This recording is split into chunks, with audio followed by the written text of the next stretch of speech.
Giriga's summer sale. Buy any AC and get free 2 nights, 3 days holiday package.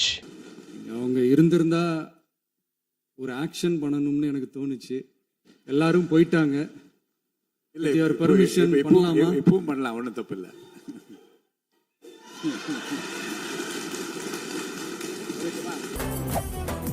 மெரிபா paneer soda. I trust மெரிபா. ரசிகர் மன்றமா இருந்தப்பவே மக்களுக்கு துணையா நிற்க ஆரம்பிச்சோம். அதுக்கப்புறம் நற்படி மன்றமாகவும் அதுக்கப்புறம் விஜய் மக்கள் இயக்கமாகவும் மாறி மக்களோட மக்களா நின்றுகிட்டு இருந்தோம். 2008 ஈழத் தமிழருக்கு ஆதரவா உண்ணாவிரதம் போராட்டம் செஞ்சோம். போர் முடிவுக்கு வரணும், நம்ம தொப்புள் கூடிய உறவுகளான ஈழத் தமிழர்களுக்கு பாதுகாப்பான நிம்மதியான ஒரு வாழ்வு கிடைக்கணும்னு அன்னைக்கே கோரிக்கை வச்சோம். 2009 ஆரம்பிச்ச விஜய் மக்கள் இயக்கம் வழியா நம்மளோட மக்கள் நல பணிகளை எக்ஸ்டெண்ட் அண்ட் எக்ஸ்பேண்ட் பண்ணிக்கிட்டே வந்தோம். கல்விக்கு துணையா இருந்தோம், சோசியல் சர்வீஸ் செஞ்சோம், வெள்ள நிவாரணத்துல துணையா இருந்தோம், கொரோனா காலத்துல மக்களுக்கு தோள் கொடுத்தோம். விலையில்லா விருந்தகம், குருதியகம், முட்டைப்பால் ரொட்டி திட்டம், விழியகம், பயிலகம், நூலகம், இப்படி பல வழியில மக்களுக்கு துணையா இருந்தோம். அப்புறம் நம்மளோட திரைப்படங்கள்ல நம்மளால முடிஞ்ச வரைக்கும் ஊழல் எதிர்ப்பை சொன்னோம், சமூக நீதியை சொன்னோம், கல்வியை பத்தி சொன்னோம், அரசியலை பத்தி சொன்னோம். அரசியலை பத்தி பேசுனதுனால நம்ம படங்கள் சந்திச்ச இது வரைக்கும் சந்திக்கிற பிரச்சனையை பத்தி எல்லாருக்குமே தெரிஞ்சதுதான். இது மட்டும் இல்லாம 2011 நாகப்பட்டினத்துல மீனவர் பிரச்சனைகளுக்கு ஆதரவா ஒரு பெரிய பொதுக்கூட்டம் நடத்தினோம். மீனவர்கள் மீதான தாக்குதலை கண்டிச்சு பேசி அதுல நம்மளோட எதிர்ப்பை பதிவு செஞ்சோம். 2017 ஜல்லிக்கட்டு போராட்டத்தில் தமிழர் பண்பாட்டு உரிமைக்கான நம்மளோட ஆதரவை தெரிவித்தோம்.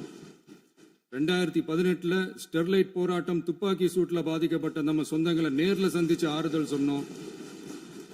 2021 உள்ளாட்சி தேர்தலில் விஜய் மக்கள் இயக்க வேட்பாளர்கள் போட்டியிட்டு ஜெயிச்சாங்க. கல்வி விருது விழா நடத்தி சிறந்த மதிப்பெண் பெற்ற மாணவ மாணவிகளுக்கு ஊக்கத்தொகையும் பரிசும் கொடுத்தோம். 2024 தமிழக வெற்றி கழகத்தை ஆரம்பிச்ச உடனேயே CAA-வை எதிர்த்து அறிக்கை விட்டோம். அரசியல் கட்சி ஆரம்பிச்சு விழுப்புரம் மாவட்டத்தில் விக்கிரவாண்டியில நம்மளோட முதல் மாநில மாநாட்டிய வெற்றி கொள்கை திருவிழாவை நடத்தினோம். தந்தை பெரியார், பெருந்தலைவர் காமராஜர், அண்ணல் அம்பேத்கர், வீரமங்கை வேலுநாச்சியார், மக்கள் சேவகர் அஞ்சலை அம்மாள்னு நம்மளோட 5 கொள்கை தலைவர்களை அறிவிச்சோம். இந்தியாவிலே 2 பெண் ஆளுமைகளை கொள்கை தலைவர்கள் அறிவிச்ச ஒரே கட்சி நம்ம டிவிக்கு மட்டும்தான் என்ற பெருமையோடு அறிவிச்சோம். பெரியார் சொன்ன மாதிரியே அவர் சொன்னதுல நமக்கு ஏற்புடையதை மட்டும் எடுத்துக்கிட்டோம். அவரோட கடவுள் மறுப்பு கொள்கையில நமக்கு உடன்பாடு இல்லைன்னு ஓப்பனா அறிவிச்சோம். நமக்கு கடவுள் நம்பிக்கை உண்டுன்னு அறிவிச்சோம். யாரோட நம்பிக்கைக்கும் நாம் எதிரானவங்க இல்லைன்னு தெளிவா அறிவிச்சோம். பெண் கல்வி, பெண்கள் முன்னேற்றம், சமூக சீர்திருத்தம், சமூக நீதி, இப்படி பெரியாரோட கருத்துக்களை நிறையவே ஏத்துக்கிட்டோம்னு அறிவிச்சோம். அண்ணல் அம்பேத்கரோட சம வாய்ப்பு, சம நீதி, சமத்துவத்தை ஃபாலோ பண்ணுவோம்னு அறிவிச்சோம். பெருந்தலைவர் காமராஜரோட மதச்சார்பின்மையை ஏத்துக்கிட்டதோட அவரோட நேர்மையான நிர்வாகத்தையே ஒரு கொள்கையா ஏத்துக்கிட்டோம்னு அறிவிச்சோம். வீரமங்கை வேலு நாச்சியாரோட மண் மீட்பையும் சமூக நல்லிணக்கத்தையும் பின்பற்றுவோம்னு அறிவிச்சோம். மக்கள் சேவகர் அஞ்சலை அம்மாளோட விடுதலை வேட்கையையும் மக்களோட வாழ்வாதாரத்துக்காக உறுதியாக நிற்கிறதையும் பின்பற்றுவோம்னு சொன்னோம். எல்லாருக்கும் எல்லாமும் கிடைக்கணும், எம் மதமும் நம் மதம்னு சொல்லி மதச்சார்பற்ற சமூக நீதி தான் நம்ம கொள்கைன்னு அறிவிச்சோம். நம்ம கொள்கை எதிரி யாரு, அரசியல் எதிரி யாருன்னு ஓப்பனா அறிவிச்சோம். எல்லாத்துக்கும் மேல பிறப்புக்கும் எல்லா உயிர்க்கும்ன்றத நம்மளோட அடிப்படை அரசியல் கோட்பாட்டா அறிவிச்சுட்டு தான் அரசியலுக்கே வந்தோம்.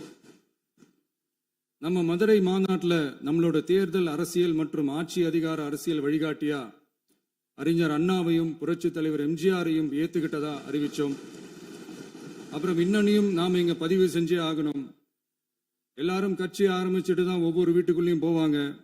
ஆனா நாம ஒவ்வொரு வீட்டுக்குள்ளேயும் போனதுக்கு அப்புறம் தான் கட்சியவே ஆரம்பிச்சிருக்கிறோம். ஒவ்வொரு வீட்டில் ஒவ்வொருத்தரும் நம்மள அவங்க பிள்ளையா, மகனா, அண்ணனா, தம்பியா ஏத்துக்கிட்டதும் இயல்பா நடந்துச்சு. தமிழ்நாட்டு மக்களோட மனசுக்குள்ள போறதுக்கு நாம பட்ட பாடு நமக்கு மட்டும்தான் தெரியும். இதெல்லாம் புரிஞ்சாலும் புரியாத மாதிரி இருக்கிறவங்க தான் நம்மள நடிகன் என்று சொல்லியும் நம்ம கட்சியை நடிகன் கட்சின்னு சொல்லியும் சில நக்கல் நையாண்டி இதெல்லாம் பேசுவாங்க. அதை பத்தி நமக்கு கவலை இல்லைன்னு. இப்படி நம்ம அரசியல் பயணம் ரொம்ப டிரான்ஸ்பரண்டா தான் ஆரம்பிச்சிருக்கு. இந்த 2026 தேர்தலில் கூட்டணியே இல்லாமல் தனியா நின்னோம். மக்கள் நம்மளை தெளிவா புரிஞ்சுக்கிட்டதாலையும் நம்ம டிவிகே தோழர்களோட உழைப்பாலையும் நாம 35% வாக்குகளை வாங்கினோம். 1,72,00,000 வாக்குகளோட தமிழ்நாட்டிலேயே தனி பெரும் கட்சியா வந்தோம். தமிழக மக்களாலையும் நம்மளோட ஆதரவு இயக்கங்களாலையும் இதோ இன்னைக்கு இங்க நம்ம டிவிகே ஆளும் கட்சியா உட்கார்ந்துருக்கிறோம். இந்த ஆளும் கட்சியா ஆனதும் அவ்வளவு சாதாரணமாலாம் நடந்துடல. 2.25 வருஷத்துல ஆட்சிக்கு வந்துட்டீங்கன்னு ரொம்ப கிண்டலா கேலியா சிலர் பேசுறாங்க. எங்களோட இந்த 2.25 வருஷ டிராவல்ல எவ்வளவு வலியும் வேதனையும் இருக்குது. நம்மளோட மக்கள் சந்திப்புக்கே அவ்வளவு இடையூறு, அவ்வளவு தடைகள், ஊர் உலகத்துல யாருக்கும் இல்லாத ஒன்னா நமக்கு மட்டுமேன்னு தனியா ஸ்பெஷலா எக்ஸ்க்ளூசிவா நிறைய நிபந்தனைகள், நெருக்கடிகள், கட்டுப்பாடுகள், நம்மளை சந்திக்க வர்ற மக்களுக்கு சரியான பாதுகாப்பு இல்லாம, நம்ம கூட்ட நிகழ்ச்சிக்கு போதுமான பாதுகாப்பு இல்லாமன்னு இன்னும் வெளியே சொல்ல முடியாத நிறைய சூழ்ச்சிகள் எல்லாத்தையும் தாண்டி தான் நாம் இந்த இடத்துக்கு வந்திருக்கிறோம். But still miles to go. நம்ம டிராவல்ல எல்லாத்துக்கும் உச்சமா நம்மளோட சொந்தங்கள், நம்மளோட உறவுகள், 41 பேர் கரூர் சம்பவத்தில் இழந்த வேதனை எல்லாம் எப்படி சொல்றதுனே தெரியல. நம்ம மனசு விட்டு என்னைக்கும் அந்த வலியும் வேதனையும் நீங்கவே நீங்காது. அதுலயும் நம்ம மேலேயே பழி போட்ட கொடுமையெல்லாம் இருக்கும் பாருங்க, அதெல்லாம் வேற லெவலுங்க. என்னத்துக்கு அப்படியெல்லாம் செஞ்சாங்கன்னு தெரியல. அரசியல்னா இப்படியெல்லாம் கொடூரமா இருக்கணுமா என்ன? சரி விடுங்க. இந்த விஜய் இவனோட மக்களுக்காக எதையும் தாங்க தயாராகிட்டான். இவ்வளவு பெயின்ஃபுல்லான நம்ம பொலிட்டிக்கல் டிராவல்ல நம்மளோட மிகப்பெரிய ஆறுதலும் பலமும் என்ன தெரியுமா? என் நெஞ்சில் குடியிருக்கும் என்னோட தமிழ்நாட்டு மக்களும், என் உயிருக்கு உயிரான என்னோட தோழர்களும் தான். அவங்களோட பலத்தால தான். அன்னைக்கு 1967ல முன்னாள் முதல்வர் மாண்புமிகு அறிஞர் அண்ணா அவர்கள் தலைமையில் அமைஞ்ச சாமானியர்களோட ஆட்சி மாதிரி, 1977ல முன்னாள் முதல்வர் மாண்புமிகு புரட்சி தலைவர் எம்ஜிஆர் அவர்கள் தலைமையில் அமைஞ்ச மிக சாமானியர்களோட ஆட்சி மாதிரி, இதோ இன்னைக்கு அதே வரிசையில 2026 சட்டமன்ற தேர்தலில் இந்த விஜயோட தோழர்கள் இடம்பெற்ற ஒரு மிக மிக சாமானியர்களின் ஆட்சி அமைஞ்சிருக்கு. வாகை சூடும் வரலாறு திரும்பி இருக்கிறது. இப்படி ஒரு தீர்ப்பை மக்கள் அளிச்சதுனாலதான் தமிழக வரலாற்றில் ஒரு மகத்தான கூட்டணி ஆட்சியை நாம் அமைச்சிருக்கிறோம். இளைஞர்களால என்ன செய்ய முடியும், பெண்களால என்ன செய்ய முடியும்னு கேட்டவங்களுக்கான பதில் தான் இன்னைக்கு அமைஞ்சிருக்கிற நம்ம ஆட்சி. ஒரே ஒரு குடும்பம் மட்டும் முக்கியம்னு சொல்றது நம்மளோட ஆட்சி அதிகார அரசியல் இல்ல. தமிழ்நாட்டில் இருக்கிற ஒவ்வொரு குடும்பமும் முக்கியம்னு சொல்றது தான் நம்ம அரசியல். நம்மளோட ஆட்சி அதிகாரம் அதான் நம்மளோட மனசாட்சி உள்ள மக்கள் ஆட்சி. இந்த 2026 தேர்தலில் யாராலும் உடைக்கவே முடியாதுன்னு சொன்ன மதத்தை உடைச்சோம், சாதியை உடைச்சோம், முக்கியமா காசு கொடுத்து ஓட்டு வாங்குற ஒரு நச்சு கலாச்சாரத்தையே சுக்கு நூறா தூள் தூளா உடைச்சிருந்தோம். நாம கிளீன் கவர்னன்ஸ் அண்ட் குட் கவர்னன்ஸ்ல உறுதியா இருக்கிறோம். இப்ப மட்டும் இல்ல, எப்பவுமே இப்படிதான் இருப்போம். இதுல 100% இது உண்மைன்றதுனாலதான் பாரம்பரியமான தினத்தந்தி பத்திரிகை ஊழலின் ஊற்றுக்கண் அடைக்கப்படுகிறதுன்னு 16/6/2026 அன்னைக்கு ஒரு தலையங்கமே எழுதியிருக்கு. ஒரு தவறு செய்தால், அது தெரிந்து செய்தால் அவன் தேவன் என்றாலும் விடமாட்டேன் என்று எம்ஜிஆர் அன்று பாடினார். அதை இன்று விஜய் செயலில் காட்டுகிறார்னு அந்த எடிட்டோரியல்ல எழுதியிருக்கு. இந்த நேரத்தில் தினத்தந்திக்கு நம்மளோட நன்றியை தெரிவிச்சுக்கிறோம். அரசியலுக்கு வந்து 2 வருஷம் தான் ஆகுது. உங்களுக்கு என்ன தெரியும், உங்களால என்ன முடியும்னு கேலியா கேட்டவங்களுக்கு தினத்தந்தியோட பதிலை இப்போதைக்கு போதும்னு நினைக்கிறேன். என்னென்னமோ செய்வான்னு சொல்றானே இந்த விஜய், பல வருஷமா இருக்கிற ஒரு பதவி வெறி பிடிச்ச அரசியலை உடைச்சி எப்படி செய்வான்னு நம்ம மக்களை யோசிச்சிருவாங்க. இதோ இப்போ நம்ம மக்களுக்கு புரிஞ்சிருக்கும். இப்பவும் சொல்றோம், இது வெறும் ஆரம்பம் தாங்க. இந்த மாபெரும் சபையிலிருந்து கேட்கிற மக்களே, நமக்கு கொஞ்சம் அவகாசம் கொடுங்க. இதுக்கு முன்னாடி, அதாவது 2017 கடைசியில இருந்து 2026 ஏப்ரல் வரைக்கும் இருந்த புண்ணியவான்கள் ஆட்சியில ஒவ்வொரு டிபார்ட்மெண்ட்லயும் போட்ட ஏராளமான ஓட்டைகளை அடைச்சிக்கிட்டே படிப்படியா மக்களுக்கு நல்லதையும் செஞ்சுக்கிட்டே வருவோம். அதனாலதான் நமக்கு எதிராக யார் யாரோ சேரவே மாட்டாங்கன்னு நினைச்சவங்க எல்லாம் ஒன்னா சேர்றாங்க. நம்ம ஆட்சிக்கு டேட்டு குறிக்கிறாங்க.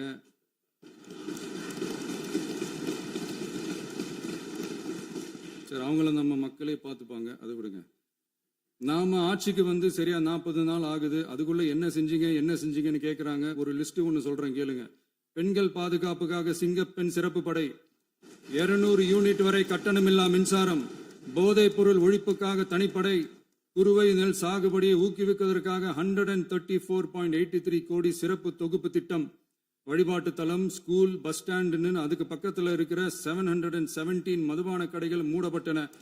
அங்க வேலையில் இருந்தவர்களுக்கு வேறு கடைகளில் வேலை, கவனிக்கப்படாமல் விடப்பட்ட அம்மா உணவகங்கள் புதுப்பிக்கப்பட்டன. பத்திரப்பதிவு துறையில் பகல் கொள்ளைக்கு ஃபுல் ஸ்டாப் வைக்கப்பட்டுள்ளது. வருகையில்லா ஆவண பதிவு முறை கொண்டு வர உத்தேசிக்கப்பட்டு செயல்பாட்டில் உள்ளது. அரசு மற்றும் தனியார் மருத்துவமனையில் ஸ்கேன் மையங்களில் கருவுறுவதற்கு முன் மற்றும் பின் ஏற்படும் தவறுகளை கண்காணிக்கவும், மருத்துவ நிறுவனம் முறைப்படுத்தும் சட்ட விதிகள் பின்பற்றப்படுகிறதா என கண்காணிக்கவும், மருத்துவ மற்றும் ஊரக பணிகள் இயக்கத்தின் பயன்பாட்டிற்காக 40 புதிய வாகனங்கள் வழங்கப்பட்டுள்ளது. கூட்டுறவு வங்கியின் ஏழை எளிய மக்கள் வாங்கிய கடனுக்கு முதல் முத்தாய்ப்பாக ரூபாய் 2045 கோடி தள்ளுபடி வழங்கி ஆணையிடப்பட்டுள்ளது. ஒன்றிய அரசிடம் கேட்டுக்கொண்டதற்கிணங்க கடந்த 2 வருடமாக நிறுத்தி வைக்கப்பட்ட இருந்த ஜல் ஜீவன் மிஷன் திட்டம் புதுப்பிக்கப்பட்டு ஜல் ஜீவன் மிஷன் திட்டம் 2.0 நடைமுறைக்கு கொண்டு வரப்பட்டுள்ளது. 18,500 கோடி அளவில் உறுதியளிக்கப்பட்ட காஞ்சிபுரம் மாவட்டத்தில் மைய விரிவாக்க திட்டம், கோயம்புத்தூரில் மின்னணு பொருட்கள் மற்றும் மின்னணு அமைப்புகள் உற்பத்தி திட்டம் மற்றும் திருவள்ளூர் மாவட்டத்தில் காட்டுப்பள்ளி LNT கப்பல் கட்டும் தளம் விரிவாக்க திட்டத்திற்கு ஒப்பந்தங்கள் போடப்பட்டுள்ளன. அனைத்து நிர்வாக நடவடிக்கைகளும் மின்னணு முறையில் மாற்றம் கொண்டு வர நடவடிக்கை எடுக்கப்பட்டு வருகிறது. சட்டவிரோத கல்குவாரி மற்றும் அனுமதியின்றி கனிமங்களை எடுத்துச் செல்வது தடுக்கப்பட்டுள்ளது. பல்வேறு குவாரிகள் சீல் வைக்கப்பட்டுள்ளன. கனிமங்களை கண்காணிப்பது, எல்லைகளை நிர்ணயிப்பது மற்றும் ஆளில்லா விமானம் மூலம் அளவீடு செய்வது போன்றவற்றை செயல்படுத்துவதற்கான பணிகள் மேற்கொள்ளப்பட்டு வருகின்றன. அனைத்து துறைகளிலும் அலுவலர் தலையீடு இல்லாமல் லஞ்ச லாவண்யமற்ற தமிழகத்தை உருவாக்க அனைத்து நடவடிக்கைகளும் முடுக்கிவிடப்பட்டுள்ளது. இதெல்லாம் சாம்பிள் தான், இன்னும் இருக்கு. இந்த வெறும் 40 நாளுக்குள்ளேயே இவ்வளவு செஞ்சிருக்கோம்னா இனி வர்ற நாட்கள்ல கொஞ்சம் கொஞ்சமா படிப்படியா ஸ்டெடியா உழைச்சி லஞ்சலாவணம் இல்லாத, ஊழல் இல்லாத, பெண்களுக்கு பாதுகாப்பான, சுதந்திரமான, டிரான்ஸ்பரண்டான தமிழ்நாட்டை நம்ம சொந்தங்களான தமிழக மக்களுக்கு தர்றது தான் நம்மளோட ஒன் அண்ட் ஒன்லி டார்கெட். கண்டிப்பா அதை நிறைவேற்றியே காட்டுவோம். 8 கோடி மக்கள் நம்மளோட இருக்கிறப்போ ஏங்க இதை செய்ய முடியாது? மாண்புமிகு பேரவைத் தலைவர் அவர்களே, தமிழ்நாட்டின் கருவூலம் எப்படி திசை மாறி உருமாறி தேய்ந்து ஓய்ந்து கிடைக்கிறதுன்னு சொன்னாங்க. திசை மாறி உருமாறி தேய்ந்து ஓய்ந்துன்னு வசனம் மாதிரி ரைமிங்கா இல்லாம வளமான இலக்கியமா இதே சபையில பேசினவங்களோட திறமையான ஆட்சியில நடந்த நிதி மேலாண்மையை பத்தி வெள்ளை அறிக்கையா வெளியிட்டோம். வெள்ளை அறிக்கை வந்ததிலிருந்தே கண்ணை கட்டுதுங்க. அந்த காலத்துலதான் பிள்ளையோ பிள்ளை, தொல்லையோ தொல்லைன்னு சொன்னாங்க.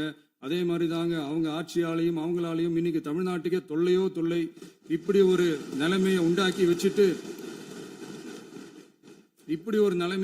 வச்சுட்டு இவங்க சொல்றாங்க நமக்கு ஆட்சி செய்ய தெரியாதுன்னு.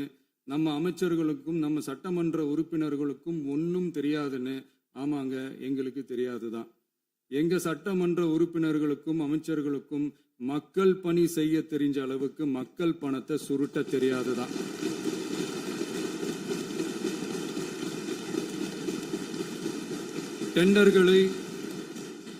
டெண்டர்களை முறைப்படுத்த தெரிஞ்ச அளவுக்கு அதோட ரேட்டை உயர்த்தி ஊழல் செய்ய தெரியாதுதான். பதவி உயர்வு வழங்கவும் பணி இடமாற்றம் கலந்தாய்வு நடத்தவும் தெரியுமே தவிர பதவி உயர்வுக்கும் பணியிட மாற்றத்திற்கும் பணம் பறிக்க தெரியாதுதான்.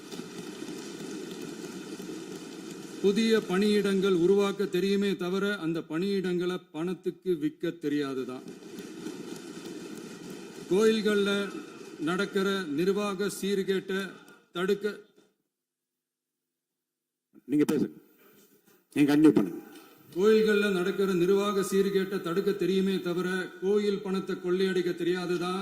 தங்கத்தை உருக்கி தாரை வார்க்க தெரியாதுதான். கனிம வளத்தை பாதுகாக்க தெரிஞ்ச அளவுக்கு கனிமத்தை வித்து கொள்ளையடிக்க தெரியாதுதான். அரசு வருமானத்தை அரசு கஜானாவுக்கு மாத்த தெரிஞ்ச அளவுக்கு அந்த பணத்தை தனிப்பட்ட கஜானாவுக்கு மடை மாத்த தெரியாதுதான். போதை கலாச்சாரத்தை தடுக்க தெரிஞ்சவங்களுக்கு போதை கலாச்சாரத்தை வளர்க்க தெரியாதுதான். நம்ம குடும்பத்தில் இருக்கிற பாட்டி, அம்மா, அக்கா, தங்கச்சி, குழந்தைங்களை, பெண்களை மதிக்க தெரிஞ்சவங்களுக்கு ஓசி பஸ், 1000 ரூபாய் கேஸ், இப்படிலாம் பேச தெரியாதுதான். எங்க உறுப்பினர்களுக்கும் அமைச்சர்களுக்கும் மக்கள் சேவை தெரிந்த அளவிற்கு சுயநல தேவையை செஞ்சிக்க தெரியாதுதான். அதனாலதான் சொல்றோம், எங்களை பார்த்து எதுவும் தெரியாதுன்னு சொல்றவங்களுக்கு சொல்றோம், இதெல்லாம் எங்களுக்கு தெரியாதுதான். உங்களை மாதிரி முறைகேடுகளை செய்யறத நாங்க தெரிஞ்சுக்கவும் போறதில்ல, தெரிஞ்சுக்கவும் ஆசைப்படல. அத கடைசி வரைக்கும் எங்களுக்கு தெரியாமலே இருந்துட்டு போகட்டும். அதனால நாங்களும் எங்க மக்களும் வெரி வெரி ஹாப்பி தான். மாண்புமிகு பேரவைத் தலைவர் அவர்களே, எதிர்ப்பவர்கள் எதிர்க்கட்சி என்பதற்காக எங்கள் ஆட்சி மீது 1000 பழி போடலாம். ஆனாலும் தமிழக மக்களுக்கு உண்மையை உணர்த்த வேண்டியது நம்மளோட கடமை. மின்வெட்டை பொறுத்தவரை தமிழ்நாடு மின்மிகை மாநிலமாக இருந்தாலும் கடந்த காலங்களில் ஏற்பட்ட நிர்வாக குளறுபடிகளும் மின்சார சாதனங்கள் மற்றும் மின் மாற்றிகளில் ஏற்படும் பழுதாலும் வேண்டுமென்றே சிலரின் நடவடிக்கைகளாலும் இந்த மின்வெட்டிற்கு காரணமாக உள்ளது. மின் விநியோக மீட்பு நடவடிக்கைகளை ஒருங்கிணைப்பதற்காக எதிர்பாராமல் இரவு நேரங்களில் ஏற்படும் மின் தடங்களை விரைந்து சரி செய்வதில் 10 உயர்மட்ட கண்காணிப்பு குழுக்கள் மற்றும் 125 சிறப்பு மின் தடை நீக்க ரோந்து வாகனங்கள் வழங்கப்பட்டு 24 மணி நேரமும் கண்காணிக்கப்படுகிறது. கூடுதலாக தற்போது 77 புதிய மின் தடை நீக்க மையங்களும் உருவாக்கப்பட்டுள்ளன. விரைவில் இந்த மின்வெட்டு நிலைமை அறவே நீக்கப்படும். மாண்புமிகு பேரவைத் தலைவர் அவர்களே, நம்ம விவசாயிகள் எல்லாரும் நம்மளை நல்லா புரிஞ்சுக்கிட்டு தமிழக வெற்றி கழகத்தை ஏத்துக்கிட்டாலும் எதிர்கட்சிகளோட தூண்டுதலால சில இடங்கள்ல சில போராட்டங்கள் நடக்குது. எதிர்கட்சிகள் என்னதான் சித்து வேலை செஞ்சாலும் விவசாய பெருமக்கள் எல்லாரும் நம்ம ஆட்சி அவங்களுக்கான ஆட்சி தான் நல்லா புரிஞ்சுதான் வச்சிருக்கிறாங்க. இந்த வருஷம் எல் நினோ விளைவா எப்பவும் இருக்கிறத விட இந்த டைம் மழை குறையுங்கிறதையும் நம்ம விவசாயிகள் உணர்ந்துதான் இருப்பாங்க. இருந்தாலும் நம்ம அரசு நம்ம விவசாயிகளோட வாழ்வாதாரத்துக்காக பக்கபலமாகவும் உறுதியாகவும் துணை நிற்கும்ங்கிறத தெரிவிச்சுக்கிறோம். நம்ம தமிழகத்தில் ஏற்கனவே நடந்த அதி அற்புதமான சூப்பரான நிர்வாக திறன் கொண்ட 50 வருஷ அரசியல் அனுபவம் கொண்ட 2.0, 3.0, 4.0 பல 0.0 மாடல் ஆட்சி நடத்த கனவு கண்டவங்களோட அட்டகாசமான ஆட்சிக்காரங்க பல்வேறு விதமான நிதி நெருக்கடியை நம்ம மக்களுக்கும் நமக்கும் பரிசா கொடுத்துட்டு போய் இருந்தாலும் கூட்டுறவு வங்கிகளின் மூலம் 75,000 வரை பயிர்கடன் பெற்று குறு சிறு இதர பெரு விவசாயிகளுக்கு 100% முழுமையான பயிர்கடன் தள்ளுபடியும் 75,000க்கு மேல் கடன் பெற்றவர்களுக்கு குறைந்தபட்சமாக 35,000 பண பயன் கிடைக்கும் அளவிற்கு மொத்தம் 14,43,504 விவசாயிகளுக்கு ரூபாய் 5,932.23 கோடி பயிர்கடன் தள்ளுபடி வழங்கப்பட்டுள்ளது. மாண்புமிகு பேரவைத் தலைவர் அவர்களே, நாம ஒன்றியத்தில் கூட்டுறவு கூட்டாட்சி, மாநிலத்தில் சுயாட்சி என்ற கொள்கையை கொண்டவங்க தான் ஏற்கனவே அறிவிச்சிருக்கிறோம். தற்போதைய ஒன்றிய அரசு சார்ந்த கட்சியுடன் அரசியலில் கொள்கை அளவில் நேர் எதிராக நிற்கிறவங்க தான் நாம. அதே சமயத்தில் எதுக்கெடுத்தாலும் கண்ணை மூடிக்கிட்டு ஒன்றிய அரசோட மோதல் போக்கை விரும்புறவங்க நாம இல்ல. நமக்கு எப்பவுமே தமிழகத்தின் வளர்ச்சி மட்டும்தான் முக்கியம். அதுக்காக நம்மளோட அரசியல் ரீதியான கொள்கைகளையோ மாநில உரிமைகளையோ கொஞ்சம் கூட விட்டு கொடுக்கவே மாட்டோம். அதுல ரொம்ப தெளிவாகவும் உறுதியாகவும் இருக்கிறோம். இனியும் இப்படித்தான் இருப்போம். அதுல ஒருபோதும் மாற்றமே இருக்காது. அதனால இதுல யாரு திசை திருப்ப வேலையில் ஈடுபட்டாலும் அவங்க எல்லாரும் மக்கள் மத்தியில் தோற்பது உறுதி. எனவே நம்ம மக்களுக்கோ சிறுபான்மை சகோதரர்களுக்கோ நம்ம ஆதரவு இயக்கங்களுக்கோ எந்தவித சந்தேகமும் வேண்டாம். நாம் யாரோட டீமும் இல்ல. நாம எப்பவுமே பியூரான பீப்புள்ஸ் டீம். இன்னும் சொல்ல போனா நாம secular team, social justice team. மாண்புமிகு பேரவைத் தலைவர் அவர்களே, அரசு விழாக்கள், கல்வி நிறுவனங்கள் மற்றும் பல அதிகாரப்பூர்வ நிகழ்ச்சிகளோட தொடக்கத்துல நம்ம தமிழ்தாய் வாழ்த்த பாடுறதுதான் வழக்கமா இருக்கு. தமிழ்தாய் வாழ்த்த பொறுத்த வரைக்கும் நம் அரசு இதுல நம்மளோட உறுதியான நிலைப்பாட்டை ஒன்றிய அரசுக்கு மிக தெளிவா தெரிவிச்சிருக்கு. அது இல்லாம இதில் மாநில அரசின் கொள்கைக்கு ஏற்ப ஒன்றிய அரசின் அறிவிக்கையில் திருத்தம் மேற்கொள்ள கோரிக்கையும் விடுக்கப்பட்டுள்ளது. நீட் தேர்வை பொறுத்தவரை கிராமப்புற மற்றும் பொருளாதார ரீதியாக பின்தங்கிய மாணவர்களுக்கு சமமான வாய்ப்பை வழங்குவதில்லை. மருத்துவ கல்வியில் சமூக நீதி மற்றும் சம வாய்ப்பை நீட் பாதிக்கிறது என்பதை உணர்கிறோம். எனவே மருத்துவ படிப்புகளுக்கான சேர்க்கையை 12ஆம் வகுப்பு மதிப்பெண்களின் அடிப்படையில் நடத்த வேண்டும் என்று நமது அரசு வலியுறுத்தி வருகிறது. மத்திய அரசிடம் நீட்டிலிருந்து தமிழ்நாட்டிற்கு விலக்கு வழங்க வேண்டும் என்று கோரிக்கை விடுத்துள்ளது. மாண்புமிகு பேரவைத் தலைவர் அவர்களே, பேரறிஞர் அண்ணா அவர்கள் தலைமையிலான அரசு 1968இல் இருமொழி கொள்கையை நடைமுறைப்படுத்தியது. தமிழ் ஆட்சி மொழி, தமிழ் மொழியை பாதுகாப்பது, மாணவர்களுக்கு ஆங்கிலத்தின் மூலம் உலக அளவிலான வாய்ப்புகளை வழங்குவது, எந்த ஒரு மொழியையும் கட்டாயமாக திணிப்பதை தவிர்ப்பது மற்றும் எதிர்ப்பது, நிலத்தின் மொழி மற்றும் பண்பாட்டு அடையாளத்தை பேணுவது என்பதை நம் தமிழக வெற்றிக் கழக ஆட்சி ஏற்றுக்கொண்டுள்ளது. எனவே தமிழ்நாட்டில் தமிழ் ஆட்சி மொழி மற்றும் இருமொழி கொள்கை என்பதில் நமக்கு மாற்று கருத்தே இல்லை. மாண்புமிகு பேரவைத் தலைவர் அவர்களே, கடந்த 11/6/2026 அன்று நடந்த நிதி ஆயோக் கூட்டத்தில் தமிழ்நாடு அரசின் சார்பாக கலந்து கொண்டு வறுமையற்ற தமிழ்நாடு இயக்கம் உருவாக்க தேவையான நிதியையும், தமிழ்நாட்டுக்கு 2 எய்ம்ஸ் மருத்துவமனைகளை தருமாறும், மருத்துவம் மற்றும் பல் மருத்துவ படிப்பிற்கு 12ஆம் வகுப்பு மதிப்பெண் அடிப்படையில் இடங்களை நிரப்புதல் குறித்தும், செயற்கை நுண்ணறிவு தொடக்க நிறுவன வளர்ப்பு மையங்கள் தமிழ்நாட்டில் அமைக்கவும், இளைஞர் திறன் மற்றும் வேலைவாய்ப்பு இயக்கம் செயல்படுத்த வேண்டியும், பெண்கள் தலைமையிலான வளர்ச்சி குறித்தும், மீனவ சமுதாயங்களின் வாழ்வாதாரம் மற்றும் மீன்பிடி படகுகள் மற்றும் மீனவர்களை விடுவித்தல் குறித்து நிரந்தர நடவடிக்கை எடுக்க வேண்டியும், காலநிலை தாங்கும் தன்மை பெருந்திட்டம் 2045இல் கீழ் விண்வெளி உற்பத்தி மையத்தை தேசிய விண்வெளி உற்பத்தி மையமாக அறிவிக்க கோரியும், தமிழ்நாட்டில் சாலை போக்குவரத்து, நெடுஞ்சாலை மற்றும் ரயில்வே அமைச்சகத்தின் மேம்பாட்டு குறித்தும், அனைத்து கிராமங்களையும் டிஜிட்டல் இணைப்பு வசதி ஏற்படுத்துதல் குறித்தும், கூட்டு குடிநீர் திட்டம் தொடரவும், அரசின் விழாக்களில் தமிழ்தாய் வாழ்த்துக்கான முதலிடத்திற்கான கோரிக்கையும், மேகதாது அணை கட்டுமான நிறுத்தத்தை உறுதிப்படுத்தவும், மாநிலத்தின் மீது மும்மொழி கொள்கையை வற்புறுத்தாமல் புதிய கல்விக் கொள்கையை திணிக்காமல் தமிழகத்திற்கான கல்வித்தொகை ரூபாய் 3284 கோடியை விடுவிக்க கோரியும், ஆண்டுதோறும் 5 லட்சம் இளைஞர்களுக்கு உதவித்தொகையுடன் கூடிய பணியினை தொழில்நுட்ப பயிற்சி வழங்க ஒத்துழைப்பு வழங்குமாறும், ஒகேனக்கல் 3ஆம் கட்ட கூட்டு குடிநீர் திட்டத்திற்கான நிதி ரூபாய் 2283.40 விடுவிக்கவும், வேலை வாய்ப்பு மற்றும் வாழ்வாதாரத்துக்கான உத்தரவாத திட்டத்தின் கீழ் வேலை வாய்ப்புகளை உருவாக்க உடனடி நடவடிக்கை மேற்கொள்ள வேண்டியும் மற்றும் திருக்குறளை தேசிய இலக்கியமாக அறிவிக்குமாறும் தமிழ்நாடு சார்பில் பேசியுள்ளோம் என்பதை தெரிவித்துக் கொள்கிறோம்.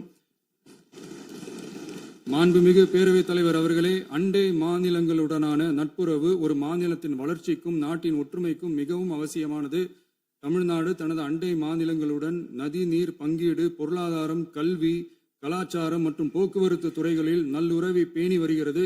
பரஸ்பர மரியாதை, ஒத்துழைப்பு மற்றும் கூட்டாட்சி தத்துவத்தின் அடிப்படையில் அண்டை மாநிலங்களுடனான நட்புறவை வலுப்படுத்தவும் நமது ஆட்சியில் காக்கப்படுகிறது. மாண்புமிகு பேரவைத் தலைவர் அவர்களே, சட்டம் ஒழுங்கை பற்றி பேச்சு வந்தது. சட்டம் ஒழுங்கு சரியா இருக்கணும் அப்படின்றதுல எங்களுக்கு மாற்று கருத்தே கிடையாது. கண்டிப்பா லா அண்ட் ஆர்டர் கரெக்டா இருக்கணும், கரெக்டா இருக்கும், இருக்க வைப்போம். அதே மாதிரி பெண்கள் பாதிக்கப்படுறதையும் இங்க யாராலையும் சகிச்சிக்கவே முடியாது. அதுக்கான கடுமையான நடவடிக்கைகள் நம்ம அரசு எடுத்துக்கிட்டு இருக்கிறோம். இந்த சிங்கப்பெண் சிறப்பு அதிரடி படை கூட அதுக்கான ஒரு ஃபர்ஸ்ட் ஸ்டெப் தான். அதே மாதிரி இந்த போதைப் பொருள் நடமாட்டம், அதை கண்ட்ரோல் பண்றதுக்கும் நம்ம அரசு கடுமையான நடவடிக்கைகள் எடுத்துக்கிட்டு இருக்கிறோம். அதையும் கண்டினியூ பண்ணி எடுப்போம். மாண்புமிகு பேரவைத் தலைவர் அவர்களே, இப்ப நான் சொன்ன இந்த பிரச்சனைகள்லாம் 2026 போன மாசம் மே மாசம் 10ஆம் தேதி புதுசா வந்துடல. இதெல்லாம் பல வருஷமா இருக்கிற பிரச்சனைகள் தான், பல வருஷமா கண்டுக்காம விட்ட பிரச்சனைகள் தான். இன்னைக்கு எதிர்கட்சிக்காரங்க அதை பத்தி கேட்கும் போது எனக்கு அது அக்கறையா தெரியல, அவதூறு அரசியலா தான் தெரியுது, பழி போடுற அரசியலா தான் தெரியுது. இப்படி அவதூறு பழி போடுறவங்களை பார்த்து ஒன்னே ஒண்ணுதான் கேட்கணும்னு தோணுது. கடந்த 9-10 மாசமா நம்ம ஸ்டேட்ல சட்டம் ஒழுங்கு டிஜிபியே இல்லை. சட்டம் ஒழுங்கு டிஜிபியை போடுங்கன்னு சொல்லி எல்லாம் ஓஞ்சி போயிட்டோம். போன ஆட்சியில நடந்ததுக்கெல்லாம் இப்பதான் விடையே கண்டுபிடிக்கிறோம் நம்ம ஆட்சியில்.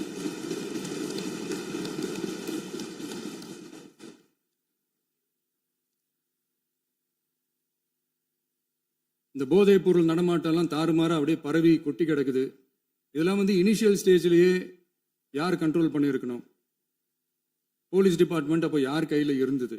இத்தனை கேள்வி நம்மளை பார்த்து கேட்குறாங்களே, ஒரே ஒரு கேள்வி தான் நான் கேட்கணும்னு தோணுது. போலீஸ் டிபார்ட்மெண்ட்டை கையில் வச்சுக்கிட்டே பிகினிங்லேயே இனிஷியல் ஸ்டேஜ்லேயே இந்த போதைப் பொருள் நடமாட்டத்தை ஏன் கண்ட்ரோல் பண்ணலை? மனசாட்சி உள்ளவங்க இந்த பிரச்சனையெல்லாம் ஏன் நடக்குதுன்றது அவங்களுக்கே நல்லா தெரியும். இன்னைக்கு சட்டம் ஒழுங்கை பற்றி கேள்வி கேட்கக்கூடாதா அப்படின்னா தாராளமாக கேட்கலாம். இது ஜனநாயக அரசு, மன்னராட்சிலாம் கிடையாது, மனசாட்சி உள்ள மக்களாட்சி. அதனால கேள்வி கேட்கலாம், எல்லாருக்கும் எல்லா உரிமையும் உண்டு. விமர்சனம் செய்யலாம், எல்லாருக்கும் எல்லா உரிமையும் உண்டு. ஆனால் நம்ம ஆட்சியில் என்ன நடவடிக்கைகள் எடுத்திருக்கோன்றது தெரிஞ்சுக்கிட்டு அதுக்கேற்ற மாதிரி ஒரு நடுநிலையாக பேசுனீங்கன்னா கொஞ்சம் நல்லா இருக்கும். சட்டம் ஒழுங்கை பற்றி யாருக்கு என்ன யோசனை இருந்தாலும், மக்கள் நலனுக்காக யாருக்கு என்ன யோசனை இருந்தாலும் அதை தாராளமாக சொல்லலாம். நம்ம அரசு அது காது கொடுத்து கேட்கும். ஆனால் நம்ம அரசனுடைய நிர்வாகத்திறன் அதை பற்றி பேசுறவங்களுக்கு இந்த ஊரடிச்சு உலையில போட்டு ஊழல் மேல ஊழலா செஞ்சுக்கிட்டு அதுல இருந்து தப்பிக்கிறதுக்கு பேர் தான் நிர்வாகத்திறன் அப்படின்னு சொன்னா, அப்படிப்பட்ட ஒரு ஊழல் செய்யற நிர்வாகத்திறனை நம்ம அரசு ஒரு நாளும் செய்யாது. பொட்டி பெட்டியா பணத்தை வச்சுக்கிட்டு, பெட்டியை வச்சு எல்லாம் செஞ்சுக்கிட்டு, போதைப் பொருள் பாதுகாவல் கழக மாடல் அரசாங்கம் செஞ்ச ஒவ்வொரு ஊழலா வெளியில வந்துகிட்டு இருக்கு. டாஸ்மாக்ல அது என்னப்பா அது பேரு, பார்ட்டி ஃபண்ட் கட்சி நிதி அப்படின்ற பேர்ல அடிச்ச கொள்ளையெல்லாம் ஒண்ணா இப்போ கவர்மெண்டோட கஜானாவுக்குள்ள கொண்டு சேர்த்துக்கிட்டே இருக்கிறோம்.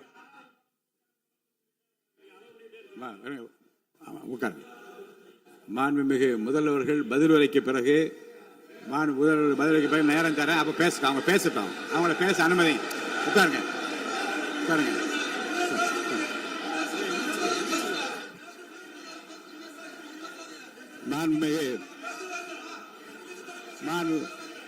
அலோவ் பண்றேன் உட்காருங்க. மாண்பு உறுப்பினர்கள் நீங்க இங்க உட்காருங்க, அமைதியா உட்காரு. நீங்க எல்லாம் உட்காருங்க. உட்காருங்க உட்காருங்க. மாண்புமிகு நீங்க எல்லாரும் உட்காருங்க உட்காருங்க உட்காருங்க உட்காருங்க உட்காருங்க. அமைதியா உட்காருங்க. இருங்க உட்காருங்க. அப்புறம் நீங்க என்ன உட்காருங்க. நான் கொடுப்பேன், உட்காருங்க. நான் பாயிண்ட் ஆஃப் வர கொடுங்க, நான் கொடுக்குறேன். உட்காருங்க உட்காருங்க உட்காருங்க உட்காருங்க உட்காருங்க உட்காருங்க உட்காருங்க உட்காருங்க உட்காருங்க உட்காருங்க உட்காருங்க. மாண்புமிகு முதல்வர் அவர்கள் கோர்வையாக நிதானமாக சொல்லிக்கொண்டே இருக்கிறார். நீங்க குறிப்பெடுத்து வைத்துக் கொள்ளுங்கள். பேசி முடித்தவுடன் நான் உங்களுக்கு அவகாசம் தருகிறேன். நீங்க ஒண்ணு சொல்லுங்க, என்ன என்பது நீங்க சொல்லுங்க. உங்க சொல்லுகிற வாய்ப்பை நான் உங்களுக்கு தருகிறேன். இப்பொழுது மாண்புமிகு முதலமைச்சர் உங்கள் உரையை தொடரலாம்.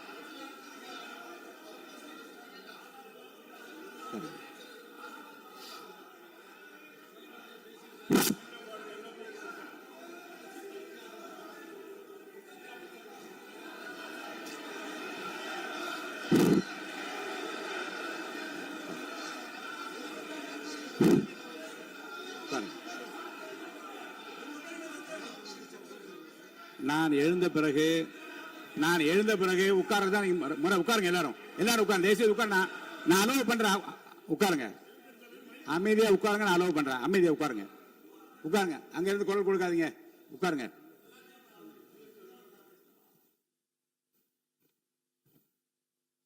இனிமையான இந்த விவாதத்தில்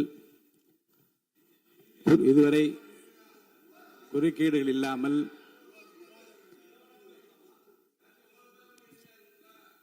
கொஞ்சம் அமைதியா இருங்க. மாண்புமிகு முதல்வர்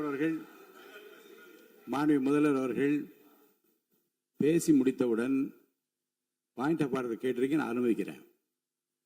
எதிர்கட்சி தலைவருக்கு மட்டும் நான் அனுமதி தருகிறேன். அவர் எழுந்து பேசலாம். மாண்பு முதலமைச்சர் நீங்க கண்டினியூ பண்ணி முடிக்கலாம்.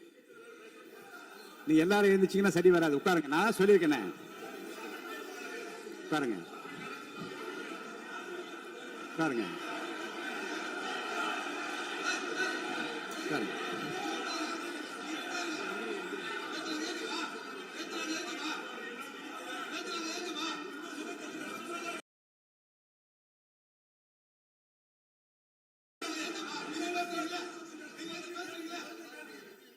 மாண்புமிகு உறுப்பினர்கள் அமைதி காக்க வேண்டும். நேற்று எதிர்க்கட்சி தலைவர் பேசுகிற போதும் அவர் பேசுகிற எல்லாவற்றுக்கும் நான் அனுமதி அளித்தேன். அதில் பாயிண்ட் ஆஃப் கேளுங்க, அந்த விவாதத்தில் கேளுங்க. இப்போதும் மாண்புமிகு முதலமைச்சர் அவர் பேசி முடித்த பிறகு நான் உங்களுக்கு அதுக்குரிய அவகாசத்தை தருகிறேன். நீங்க கேள்வி கேளுங்க. கேட்கிற உரிமையும் விளக்கத்தை பெற்றுக்கொள்ள உரிமை உங்களுக்கு இருக்கிறது. அதற்கு அவகாசம் நான் தருகிறேன். மாண்புமிகு உறுப்பினர் அமருங்க. நான் என் தீர்ப்பை சொல்லுகிறேன். மாண்புமிகு முதலமைச்சர் அவர்கள் பேசி முடித்தவுடன் எதிர்க்கட்சி தலைவருக்கு அந்த வாய்ப்பை நான் தருகிறேன். நிச்சயமா அந்த கேள்வி கேட்கலாம். உட்காருங்க எல்லாரும். பேரவை முன்னவர் பேசுங்க. மாண்பு பேரவைத் தலைவர் அவர்களே, இன்று இவர்கள் முயற்சி செய்வது அவர் ஆளுங்கட்சியாக இருக்கின்ற போது இருங்க, நான் சொல்லிடுறேன் ப்ளீஸ். ஒரே நிமிஷம் நான் சொல்லிடுறேன் ப்ளீஸ்.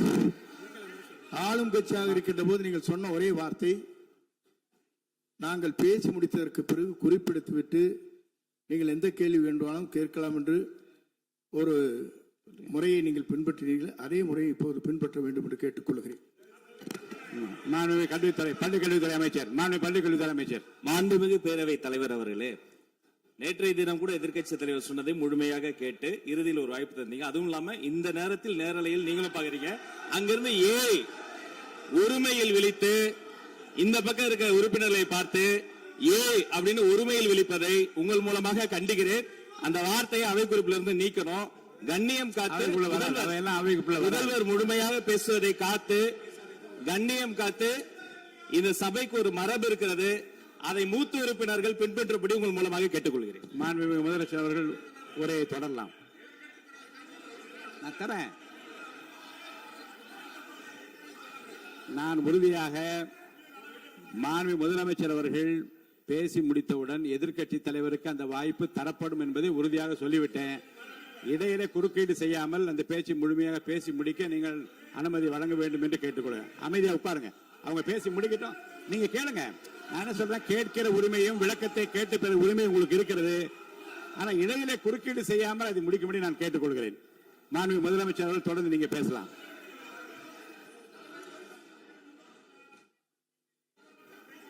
எதிர்க்கட்சி தலைவர் அவர்கள் உங்கள் கட்சியினுடைய உறுப்பினரை அமைதிப்படுத்த வேண்டும் என்று நான் கேட்டுக்கொள்கிறேன். உங்களுக்கு வாய்ப்பு தரவில்லை என்றால் அவர் எழுந்து நிற்பதில் நியாயம் இருக்கு. வாய்ப்பு தரப்போகிறேன்.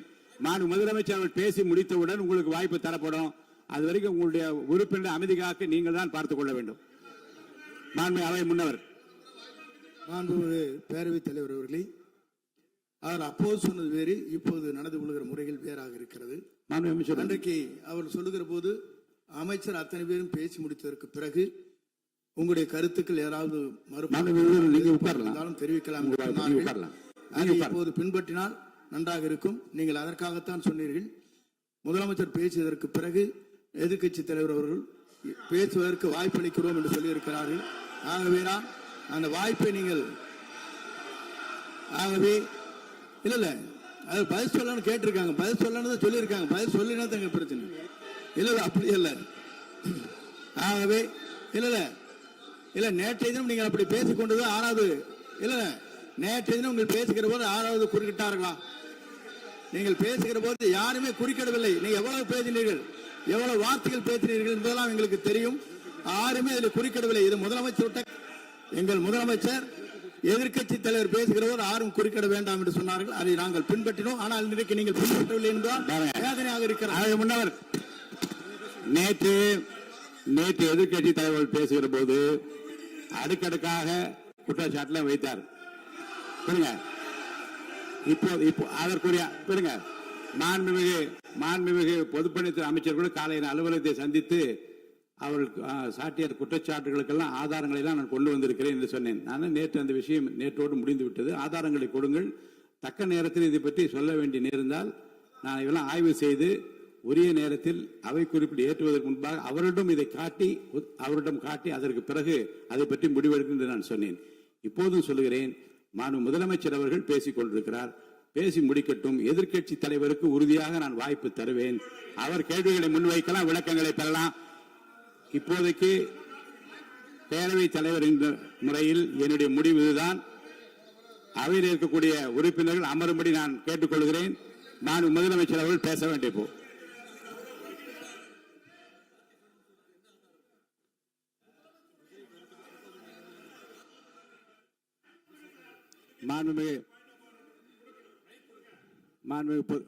இருங்க.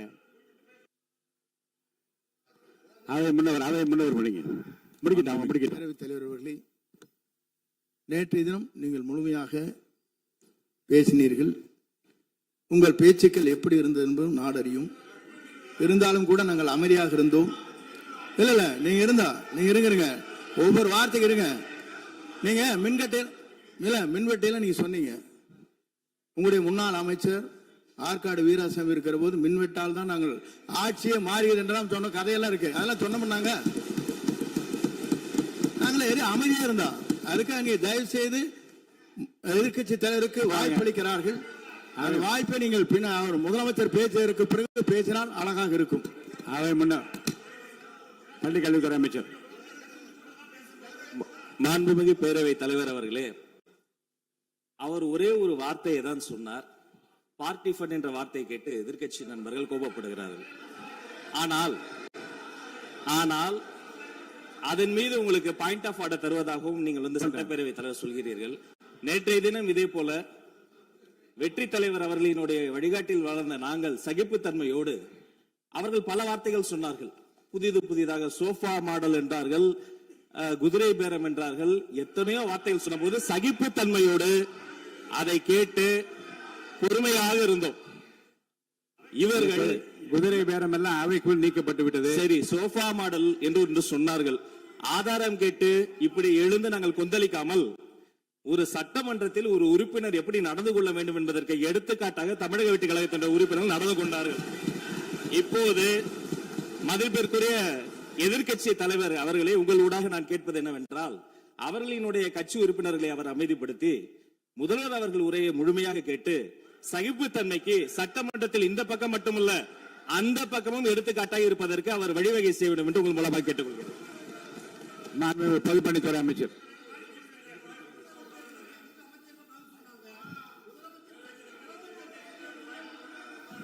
மாண்புமிகு பேரவைத் தலைவர் அவர்களே, திராவிட முன்னேற்ற கழகம் முதல் நாளில் இந்த சபையுடைய மரபையும் பாரம்பரியத்தை பற்றியும் நமக்கு வகுப்படுத்தார்கள். அந்த மரபுப்படி எங்களுடைய தலைவருடைய வழியில் இந்த சட்டசபையுடைய நிகழ்வுகளில் நாங்கள் கலந்து கொண்டிருக்கிறோம். நேற்றைய எதிர்க்கட்சி தலைவர் பேசும்பொழுது எவ்வளவோ வார்த்தைகள் உண்மைக்கு புறம்பாக சட்டத்திற்கு எதிராக ஒரே நிமிஷம் பேசுறேன். சட்டத்திற்காக பேசும் பொழுது நாங்கள் அமைதியாக இருந்தோம். ஒரு 2-3 முறை தான் அவரு பேசும்போது மினிஸ்டர்கள் இருந்துச்சு நின்னாங்க.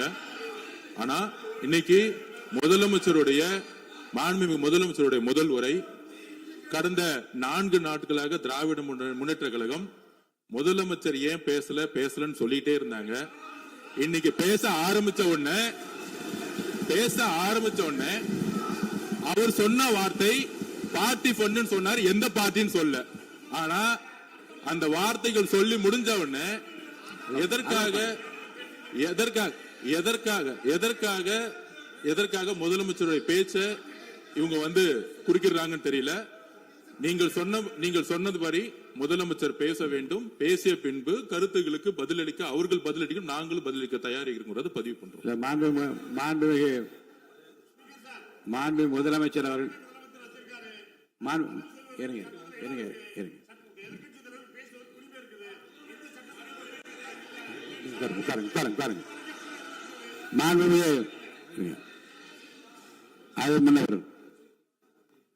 மரபு இருக்கிறது, எப்போது வேணும் பாயிண்ட் ஆஃப் ஆர்டர் இருக்கலாம். இருந்தாலும் கூட நீங்க இந்த மரபை நீங்க கடைபிடித்தீங்களா உங்க ஆட்சியில?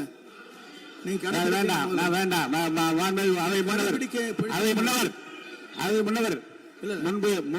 முன்பு எப்படி நடந்தால் என்பதை பற்றியோ முன்பு நடந்த நிகழ்வுகள் பற்றியோ நீங்கள் சொல்லி மீண்டும் இந்த அவையினுடைய மாண்பை குறைக்க வேண்டாம் என்று நான் கேட்டுக்கொள்வது வேண்டாம். இப்போது உள்ள பிரச்சனை, மாண்பு முதலமைச்சர் அவர்கள் தன்னுடைய பேச்சை உறுதி செய்து முடிக்க வேண்டும். அவர் முடித்த பிறகு எதிர்க்கட்சி தலைவருக்கு நான் நிச்சயமாக வாய்ப்பு தருவேன். அவர் கேள்வி கணைகளை தொடுக்கலாம், சந்தேகங்களை கேட்கலாம், விளக்கம் தருவதற்கு முதலமைச்சர் அவர்கள் தயாராக இருக்கின்றார். அமைதியாக என்னை அமரும்படி நான் கேட்டுக்கொள்கிறேன். இப்ப நான் அனுமதிக்க முடியாது. முதலமைச்சர் உரையை தொடரலாம்.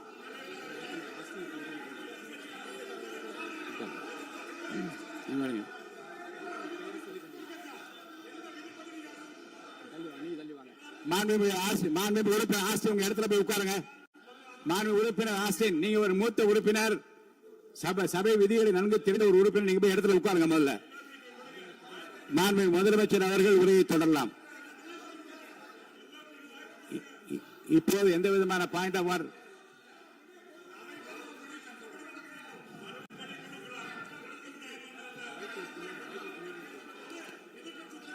நான் வாய்ப்பு இல்லை என்று சொன்னால் நீ எழுந்து நிற்பதிலே நியாயம் இருக்கிறது. உட்காருங்க. வாய்ப்பு உறுதியாக எதிர்க்கட்சி தலைவருக்கு பாயிண்ட் ஆஃப் ஆர்டர் மட்டுமல்ல, உட்கார்ந்து அவர் பேசிய பேச்சுக்கள் என்னென்ன இருங்க, என்ன என்ன என்ன என்ன என்ன உங்களுக்கு சந்தேகம் இருக்கிறதோ, வினாக்கள் இருக்கிறதோ அதை நீங்க கேட்கலாம்.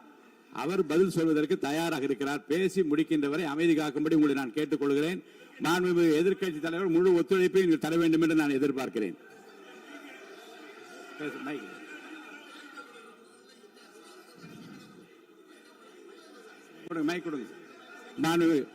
மாண்புமிகு எதிர்க்கட்சி தலைவர், பேரவைத் தலைவர், நீங்க உட்காருங்க. நேற்று நான் பேசும்போது சில அமைச்சர்கள் குறுக்கிட்டு பேசினாங்க, அதற்கு நீங்க அனுமதி கொடுத்தீங்க. அது மாதிரி இன்னைக்கு முதலமைச்சர் பேசும்போது சில வார்த்தைகள், தவறான வார்த்தைகள் பேசுறாரு. அவர் பார்ட்டி ஃபண்ட் அப்படின்னு சொல்லியிருக்கிறாரு. அவர் அமைச்சர் அந்த பார்ட்டி ஃபண்ட் எந்த பார்ட்டின்னு கூட சொல்ல, தைரியம் இருந்தா சொல்லுங்க, நாங்க அதெல்லாம் ஃபேஸ் பண்ண தயாரா இருக்கோம். எதையும் ஆதாரத்தோடு எதையும் பேசுங்க. நீங்க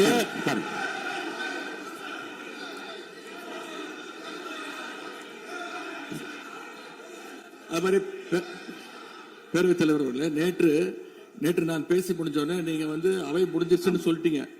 நாங்கெல்லாம் வீட்டுக்கு போயிட்டோம். வீட்டுக்கு போய் டிவி போட்டு பார்த்தா அங்க இன்னொரு அமைச்சர் இன்னும் பதில் சொல்லிட்டே இருந்திருக்கிறாரு. அதற்கெல்லாம் நாங்க இப்ப என்ன பதில் இது, என்ன மரபு இது? நீங்க இப்ப பேசிக்கிட்டே இருப்பீங்களா? நாங்க பாத்துக்கிட்டே இருக்கணுமா? அதே மாதிரி இன்னைக்கு முதலமைச்சர் அவர்கள் பேசும்போது நாங்களும் அமைதியா கேட்டுட்டு தான் இருந்தோம். ஆனா சில கருத்துக்கள் அவர் பேசும்போது அதை நாங்க அனுமதிக்க முடியாது. ஆதாரத்தோடு ஏதாவது பேசணும்னா, குற்றச்சாட்டுகள் சொல்லும் போது ஆதாரத்தோடு சொன்னீங்கன்னா அதை நாங்க ப்ரூவ் பண்றதுக்கு தயாராக இருக்கு. மாண்புமிகு உறுப்பினர் அவர்கள் இருங்க. நேற்று மாண்புமிகு எதிர்க்கட்சி தலைவர்கள் பேசியதும், மாண்புமிகு பொதுப்பணித்துறைகள் பேசியதும் ஆதாரம் இல்லாமல் பேசக்கூடாது என்று நான் சொன்னேன். ஆய்வு செய்து நீக்கப்பட வேண்டியது நீக்கும் என்று சொன்னேன். இப்போது மாண்புமிகு முதல்வர் அவர்கள் பேசி முடிக்கட்டும். நீங்கள் கூறிய கருத்துப்படி அதில் ஆதாரங்கள் இல்லாத குறிப்பாக இருந்தால் அதை நீக்குவதற்குரிய உரிமை எனக்கு இருக்கிறது. ஆய்வு செய்து நான் நடவடிக்கை எடுப்பேன். இப்போது மாண்புமிகு முதலமைச்சர் அவர்கள் பேசலாம். இந்த டாஸ்மாக் மாதிரியே பல டிபார்ட்மெண்ட்லயும், மறுபடியும் சொல்றேன், கட்சி நிதின்ற பேர்ல அடிச்ச கொள்ளைய ஒன்னா கவர்மெண்டோட கஜானாக்குள்ளேயே கொண்டு சேர்த்துக்கிட்டே இருக்கிறாங்க. இப்பவும் சொல்றேன், மக்கள் பணத்துல இருந்து ஒரு பைசா கூட தொடமாட்டோம், தொடவும் விடமாட்டோம், தொட்டா விடமாட்டோம். இதுக்கு முன்னாடி தொட்டவங்களையும் விடமாட்டோம்.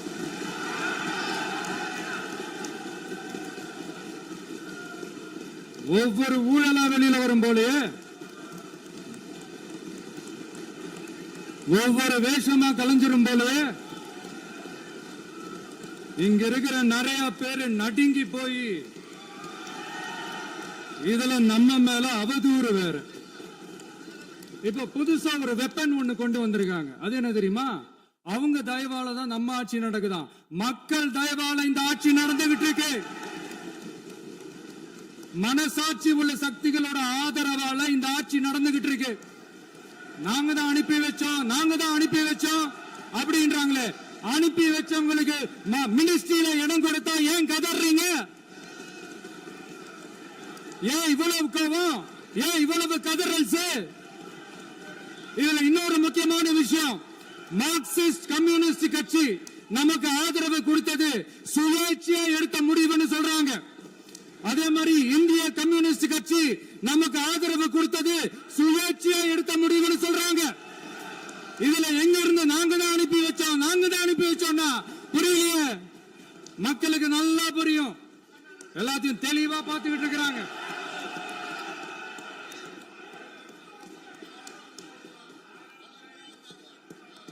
முதலமைச்சர் கண்டினியூ பண்ணலாம். மாண்பு முதலமைச்சர்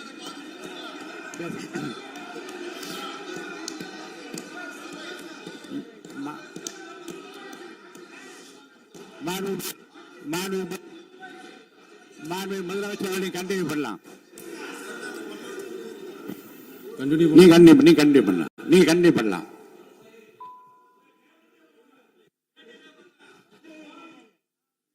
இந்த சமூக நீதி அரசுன்னு சொல்றவங்களை பார்த்து கேட்கிறேன், நம்ம பட்டியலின சகோதரர்களுக்கு எத்தனை அமைச்சர் பதவி கொடுத்தீங்கன்னு கொஞ்சம் சொல்ல முடியுமா?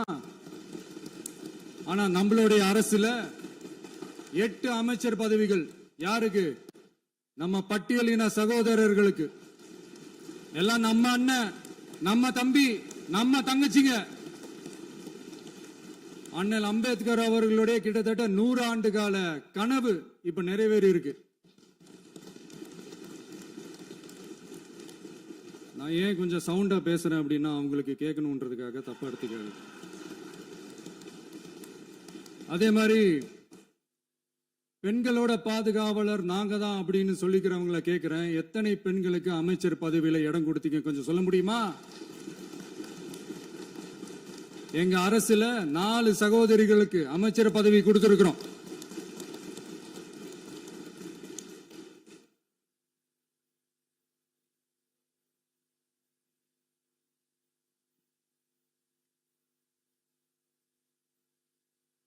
அதனால மக்களால் நிராகரிக்கப்பட்டு மக்களால் அகற்றப்பட்டவங்களுக்கு ஒண்ணு சொல்லிக்கிறோம், தப்பே செய்ய மாட்டோம், ஊழலே செய்ய மாட்டோம், நேர்மையா தான் இருப்போம், நியாயமா தான் இருப்போம் அப்படின்னு சொல்றவங்களால மட்டும்தான் கூட்டணி ஆட்சி அமைக்க முன்வரும். ஆட்சியிலையும் பங்கு, அதிகாரத்திலையும் பங்கு கொடுக்க முன்வரும். ஊழல்லையே ஊறி போனவங்களால இந்த கூட்டணி ஆட்சியோ, ஆட்சியிலையும் பங்கோ, அதிகாரத்திலையும் பங்கு கொடுக்க முன்வராது. மெஜாரிட்டி இருந்தாலும் தரமாட்டாங்க, மெஜாரிட்டி இல்லைனாலும் தரமாட்டாங்க. கேட்டா ரெடிமேடா ஒரு பதில் ஒண்ணு வச்சிருப்பாங்க, கூட்டணி ஆட்சியை மக்கள் விரும்ப மாட்டாங்கன்னு. அதே மக்கள் தான் இப்ப அவங்கள பார்த்து சிரிக்கிறாங்க. நான் பதவி ஏத்த அன்னைக்கு கொஞ்சம் டைம் அவகாசம் கேட்டேன். எதுக்கு கேட்டேன்? நிதி நிலைமைலாம் கொஞ்சம் மோசமா இருக்குது, அதெல்லாம் கொஞ்சம் சரி செஞ்சுக்கிட்டே படிப்படியா கொஞ்சம் கொஞ்சமா நான் கொடுத்த வாக்குறுதிகள்லாம் செயல்படுத்துவேன், அதுக்காக கொஞ்சம் டைம் அவகாசம் கேட்டேன். நான் ஏதோ வேற எதுக்காகவோ வேற யாருக்காகவோ ஏதோ அவகாசம் கேட்ட மாதிரி. அடுத்து இங்க சபையில இல்லாதவங்களை பத்தி பேச வேண்டாம்னு நினைக்கிறேன்.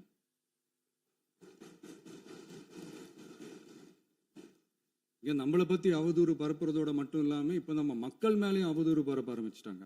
மக்கள் நமக்கு ஓட்டு போட்டது தப்பான், குடும்பமா நமக்கு ஆதரிச்சது தப்பான். இது இப்ப இல்ல, நான் சொல்றது எம்ஜிஆர் அவர்கள் காலத்திலிருந்தே. அப்பவே அவர் ஜெயிச்சப்போ அதே மக்களை தப்பா பேசுறது. மக்கள் என்ன பண்ணிட்டாங்க, எம்ஜிஆர் என்ன பண்ணிட்டாரு, எம்ஜிஆர் என்ன இது பண்ணிட்டாரு. 50 வருஷமா ஒரே டெக்னிக்கா.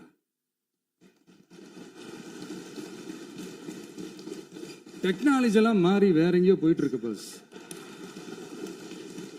இதுல கொஞ்சம் டெக்னிக்காச்சும் கொஞ்சம் மாத்தினா கொஞ்சம் நல்லா இருக்கும். அதனால மக்களுக்கு யூஸ்ஃபுல்லா இருக்கிற மாதிரி இந்த ஆக்கப்பூர்வமான கருத்துக்களோ ஆக்கப்பூர்வமான யோசனைகளோ இருந்தா சொல்லுங்க, அதை நாங்க டெஃபரெண்டா எடுத்துக்கிறோம். ஆனா அதை விட்டுட்டு இந்த நக்கல், நையாண்டி, சம்பந்தம் இல்லாத பேச்சு இதெல்லாம் பேசிட்டு அப்புறம் முதல்வர் பதில் சொல்லல, முதல்வருக்கு பதில் சொல்ல தெரியல அப்படின்னா அப்புறம் என்ன சோஃபா மாடல் ஆட்சியா? அது என்னன்னு புரியறதுக்கே எனக்கு ரொம்ப நாள் ஆச்சு.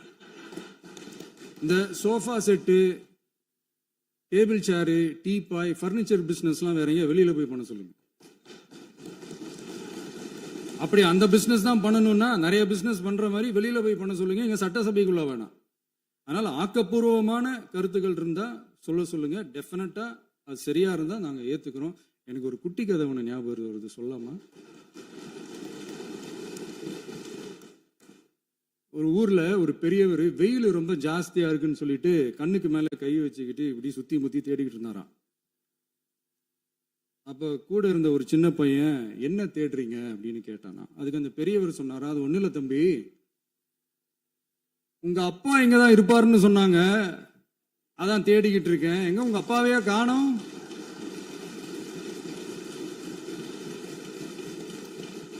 இல்ல அந்த எங்களுக்கும் நக்கலா நையாண்டியா சம்பந்தம் இல்லாத குட்டி கதை இதெல்லாம் எங்களுக்கும் பேச தெரியும். அந்த கதையில பெரியவர் அப்படி சொன்னாராம், தப்பா எடுத்துக்காதீங்க. அந்த கதையில பெரியவர் அப்படி கேட்டாராம். அதனால யாரும் இங்க டென்ஷன் ஆக வேணாம். அதனால இன்னொரு இந்த என்னுடைய உரையை முடிக்கிறதுக்கு முன்னாடி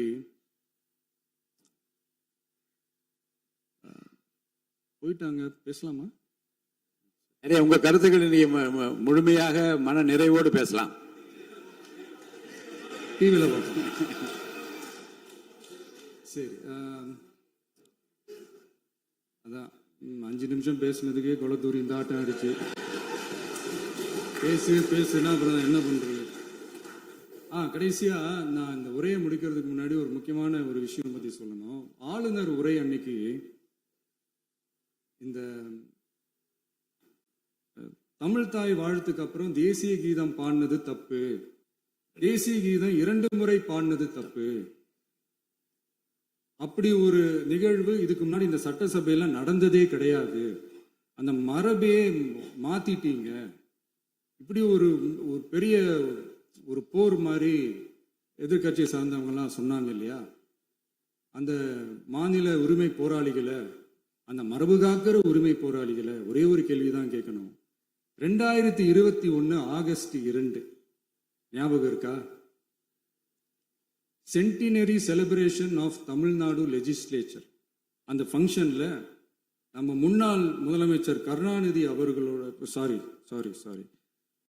கலைஞர் அவர்களுடைய கலைஞர் அவர்களுடைய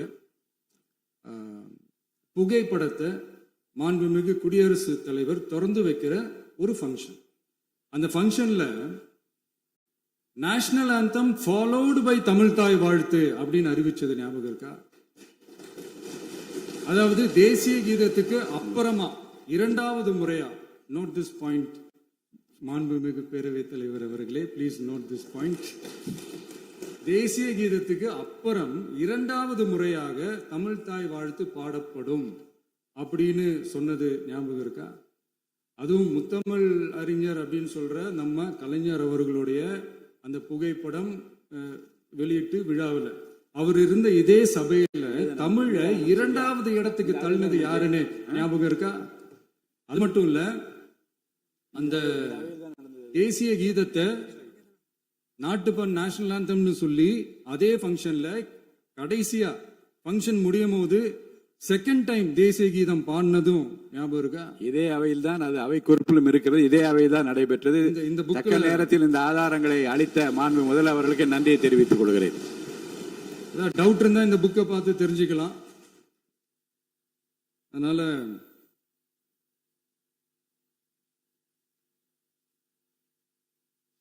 இதெல்லாம் கேட்டா என்ன சொல்லுவாங்கன்னா, அது ஜனாதிபதி கலந்துகிட்ட ஃபங்க்ஷன், அதெல்லாம் அப்படிதான், அதெல்லாம் கண்டுக்க கூடாது அப்படின்னு சொல்லுவாங்க. இதே மாதிரிதான் பேசுறது ஒண்ணு, செய்யறது ஒண்ணு, பேசுறது ஒண்ணு. இதெல்லாம் மக்கள் பார்த்துக்கிட்டு இருக்காங்க. எலெக்ஷனுக்கு முன்னாடி தான் அப்படி செஞ்சுக்கிட்டு இருந்தாங்க, இப்போ எலெக்ஷனுக்கு அப்புறம் அதே தான் செய்யறாங்க. இந்த விஜயையும் சாமானியர்களின் உண்மையான சமூக நீதி அரசையும் அவமானப்படுத்துறதுக்கு தான் அவங்களோட அந்த பொலிட்டிக்கல் சீனியாரிட்டி அது பயன்படுத்துது போல. சரி, செய்யட்டும், நல்லா செய்யட்டும். இப்போ ஆனாலும் நம்மளுடைய மாநில உரிமை, மொழி உரிமை, உத்தமபுத்திரர் போல வேஷம் போடுற எதிர்கட்சிக்கு ஒன்றை மட்டும் ஆணித்தரமாக சொல்றோம். உங்களை மாதிரி தமிழ்னு சொல்லிக்கிட்டு, மொழி, பண்பாடு, கலாச்சாரம்னு சொல்லிக்கிட்டு ரெட்டை வேஷம் போடுறவங்க நாங்க கிடையாது. உலகெங்கும் வாழும் என் தமிழ் சொந்தங்களுக்கு நம்முடைய உத்தரவாதம் தமிழ் தான் எங்க உயிர் நாடி அப்படின்றத மறக்க மாட்டோம். இப்பவும் சொல்றோம், மாநில உரிமையில எப்பவும் உறுதியா இருப்போம். அதே சமயத்துல அரசியல் வேற, ஒன்றிய மாநில அரசுகளுக்கு இடையே இருக்கிற நிர்வாக அணுகுமுறை வேற. இதுல நாங்க ரொம்ப தெளிவா இருக்கிறோம். அதனால எங்களுக்கு பாடம் எடுக்கிறதா நினைச்சுக்கிட்டு உங்க வேஷத்தை நீங்களே கொஞ்சம் கொஞ்சமா கலைச்சிக்கிட்டே வர்றீங்க, மறந்துடாதீங்க. அப்புறம் நேத்து எதிர்கட்சி தலைவர், மாண்புமிகு எதிர்கட்சி தலைவர் பேசும்போது நிறைய பேசினாங்க. அதுல ஒண்ணு மட்டும் அரசு சொல்றதா நினைச்சுக்கிட்டு நம்மளை இன்டைரக்டா ஈவில் அப்படின்ற அந்த வார்த்தையை யூஸ் பண்ணாங்க. எனக்கு ஒன்னே ஒண்ணுதான் சொல்லணும்னு தோணுது. ஈவில்ஸ்னு டெவில்ஸ் பேசக்கூடாது.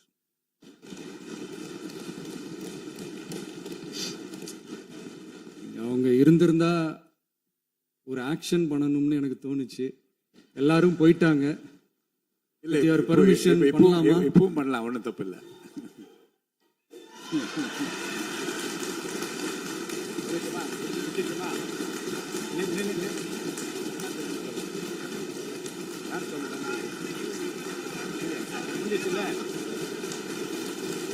எழுந்து சொல்லணும், உட்காந்து சொல்லட்டுமா?